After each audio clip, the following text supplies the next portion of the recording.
ఉన్నటువంటి బ్రహ్మదేవుడు ఎక్కడ ఉన్నారంటే ఆ మధ్యలో ఉన్నటువంటి శూలంలో ఉన్నారంట. ఉత్తరం వైపుగా ఆ సాక్షాత్తుగా పరమేశ్వరుడు ఐశ్వర్యం ఐశ్వర్యం అదిగా ఐశ్వర్యం ఐశ్వర్యం ఎన్నిసార్లు మాట్లాడినా వాళ్ళు రెస్పాండ్ కాదు. ఐశ్వర్యం నవీన్ అన్న మైక్ సౌండ్ వస్తేనే వాళ్ళు రెస్పాండ్ అవుతారు.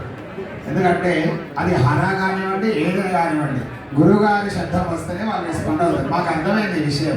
నేను ఎన్నిసార్లు చెప్పినా మా భక్తులు ఇట్లనే చూస్తారు. నేను చెప్తే అదే మీరు చెప్పగా మాత్రం హర అంటారు గట్టిగా.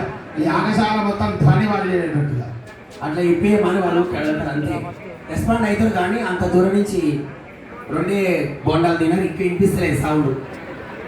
అట్లా ఐశ్వర్యం ఈశ్వరాదిచ్చేది అన్నట్టుగా మనందరికీ చాలా మందికి తెలియక డబ్బు కోసం లేదా మనకి ఇతర బంగారం వెండి వజ్రాలు వైడూర్యాలు